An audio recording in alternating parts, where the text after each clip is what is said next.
My name is Natalie Prez, and I have an interview with Blood on the Dance Floor on October 16th, 2011.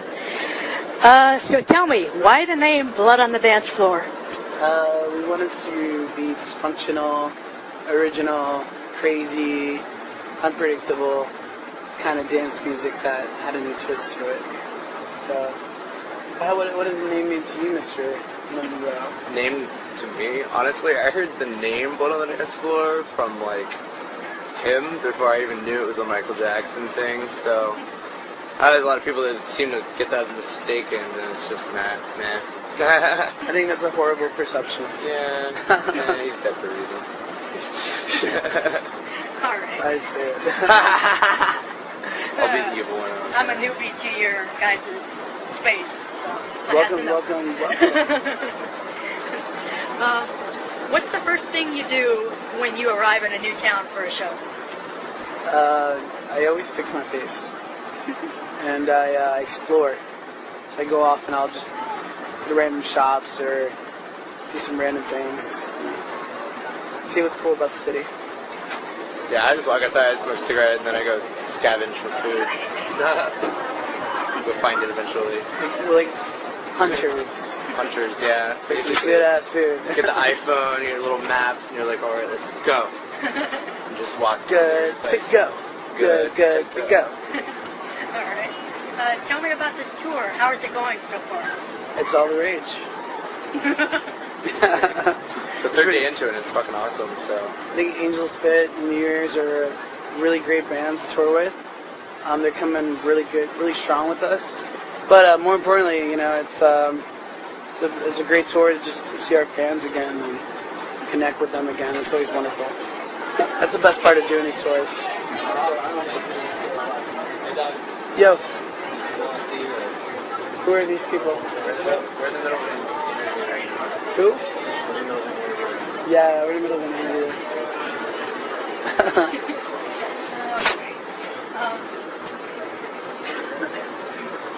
Have you ever had an audience member give you the willies because they kept looking at you weird? I get the willies. I'm not really afraid of anything like that. Yeah, I'm not scared of anybody. I think we're the scariest people there, so. I'm more scared that my pants are going to get ripped off. That too. You never know when it's going to happen. There you go. It just happens. Does anyone up? There goes my pants. There goes my pants. Damn. Alright. You have a brand new album, Evolution, coming out Evolution. on Valentine's Day next year. Yes, Can my you dear. tell me about it? Or It's you wanna keep it a secret? It's not really a secret. It's our best album that we've ever done. The vocals are sinuous. Production and the music is stellar, and the meaning of the album is really cool. It's more meaningful, and then it's also more raunchier and dirtier. So it's best of the old and best of the new. Exactly what our fans want.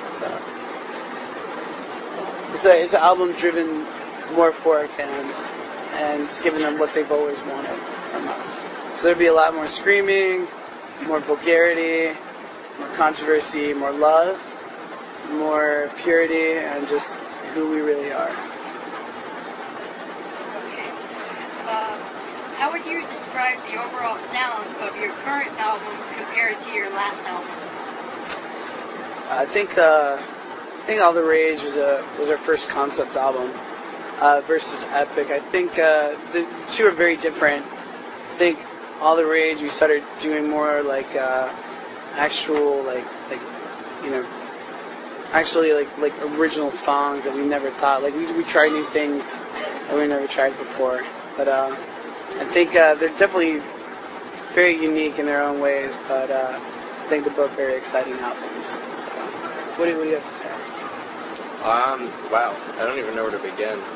Epic and All the Rage, you go from having a 22-track CD that's just filled with explicit tracks to All the Rage only has 2, and it's there's meaning with Epic, but with All the Rage, it's more of I think it's exploiting who we individually are. Yeah. As people, if you really want to understand who we are, All the Rage is that record. But Epic is who we are. But we kind of wrote it to make the fans really happy. and stuff like that. So, I mean, they're just two different writing styles. One was more personal, and the other one was just, trying to surpass the ordinary. When did you start writing for the album, and how has the songwriting process changed over the years for you guys? Let's see here. I don't think it's really changed. It's still the same. It's, taking the music and putting our vocals to match it perfectly, but always trying out new things and not end up in a slump, where we repeat ourselves. I think a lot of it is experimenting and discovering. It's kind of like, you have a car that has headlights and you see the first 50 feet. It's like I was going further and further and further on that adventure to see what we can discover. And that's kind of how our writing really is. It's us trying to outdo our last writing. Yeah, pretty much. Evolving. Did you feel any pressure for this follow-up? Nope. We were very confident. I think we naturally progress as people, and everyone naturally evolves, and people who keep doing the same thing repetitively are actually the insane ones. So anyone who's going to make a record and then a year later make another record, it's going to sound completely different because the person has changed over a year at a time. So yeah, exactly. It's kind of like you don't really have to try hard to do it. It just happens that way. It's natural. Amen. That's the truth. Have you ever been fed up with playing music or with band members at all? Or Never. As long as we're saving kids and we're making them happy, and we'll always be there for our family. Family's everything. So. When was the first Blood on the Dance Floor show, and how did you feel afterwards? First Blood on the Dance Floor show was it was April of 2008. It was at the Orlando Social in Florida. I felt great. I mean, I knew the band was going to be destined for big things after the first show. It was our first show ever, and there was 300 kids that were there. And so I knew that, kids were really getting into this, and it was really just making them not care what people think and to live a better life. So it made sense, and ever since then, it's just been this movement. Now, we don't even look at them as we don't even look at ourselves like a band anymore. We look at it as an uplifting movement for the youth and things, so it's really important. Alright. Did you grow up wanting to play music, or did you just, okay, I want to do it now, so let's give it a try? I was this kid at the playground that wanted to be an archaeologist, like Indiana Jones, go exploring and discovering. I never thought that I would be doing what I am doing now, but I think the Adventures of Lewis and Clark and stuff like that as a kid reading that, I just always wanted to be an explorer, and I think being in a band is exploring and discovering. Yeah. More mentally, but I think I want to change it. I lived out my dream as a kid. When I was born, I knew I was going to do something with my life. I knew that I was going to give a gift to everybody because I enjoyed making other people happy since I was born. So it's just kind of natural, Alright. Do you have a favorite song you have ever written, and why? Do you have a favorite song I've ever written, and why? I think the best song, in my personal opinion, is Bewitch, because to me, that was at a point where I didn't want to live anymore in my life. It was a really depressing whole month. It was like a curse. It was crazy. It was like I couldn't eat right. I couldn't sleep. I broke up my relationship with my girlfriend at the time, and we were gonna get engaged.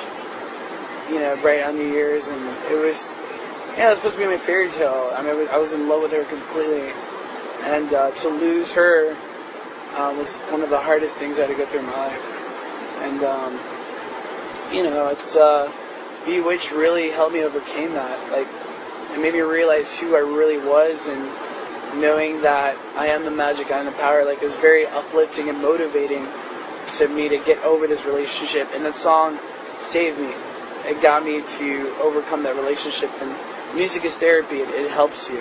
It removes whatever ails you or suppresses you. Amen to that. Yeah. So that's my song. What's your favorite song?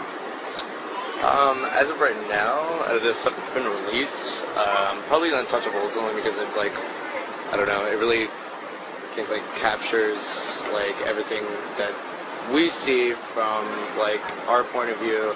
Because outsiders, everyone knows what the outsiders see when they look at us, but, like, no one knows what we see when we look at them, and it's kind of like that.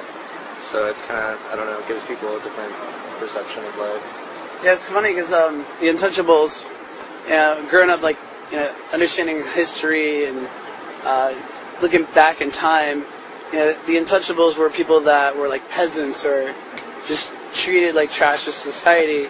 But in reality, they were probably the most wonderful people, loving, caring people. And I think what we did it was to give people power, strength to, if somebody's making fun of you for being different and unique, at least you can embody that and feel good about yourself. And that's the point. Confidence is a key to success, and if we can give music is about giving people hope, and if we can give them hope, then we're doing it right, kid. If you could re-record or rewrite any of your songs, which would you pick and why? I don't know. I don't think it's going back in time. I think the songs represent a time period where you can reflect back in your life. I think you should just keep writing new music. Yeah. We've done that before. It's always better to like go forward than let it be. Backwards. The Beatles said it best. Let it be. Have you ever cried while listening to music? If so, what were you listening to? I have. I've cried. This new song called "Oh My Love" on the Drive soundtrack. I think the scene where his father figure passed away. It was pretty depressing. And the mafia killed him. I don't know, Titanic, iceberg scene. I cried on that. It was pretty sad. Rose, don't leave me. Oh, what about you? I don't think you've ever cried. I do cry. I think when you cry, you have a stunt double. It's like you're right. I went and seen like one of my favorite bands for the first time, The Used, and they like closed with an acoustic version of their song "On My Own." I don't know if you've ever heard it, but it's a very, very like heartfelt song about like being on the road and stuff like that. And it's like shed a tear too. It's pretty emotional time for me. Yeah. Well, how does it feel? How does it impact you now? Oh, when being I on the listen to road. it? I mean, do you totally relate? Yeah, no, obviously, like that's the whole reason why I even shed a tear. Because like I used to listen to it all the time when I was like in middle school. I was obsessed with it, but like its meaning has just now like progressed into something else that I can relate to. Like it had a different meaning to me back then. Now it has like a true meaning to me now. Yeah, we're huge Cheese fans. So. How about the upcoming holidays? Do you plan on celebrating? Yeah, I'm gonna go back to my mom and dad, and maybe go some zip lining in Puerto Rico, and then I'm gonna be heading out to Orlando. We're doing a tour up till Christmas, so we're gonna be spending with tons of their mommies and daddies and their families and stuff. So it's always the time where you meet up with your family once a year, and you're just like, oh, what happened in your life today? So we'll definitely have some interesting dinner table stories. What do you hope to get for Christmas this year, if anything? Oh my God, I want the lightsaber. Rose McGowan under the Christmas tree. Oh my God, that's my dream. Yeah. Rose McGowan, what a hottie. Do you have any New Year's resolutions, or is that too far ahead? Oh wow, New Year's resolution. I'm gonna get pregnant this year. Own Disney World, and yeah, that's what happens when a guy gets pregnant, I guess. Yeah, I've done some crazy stuff.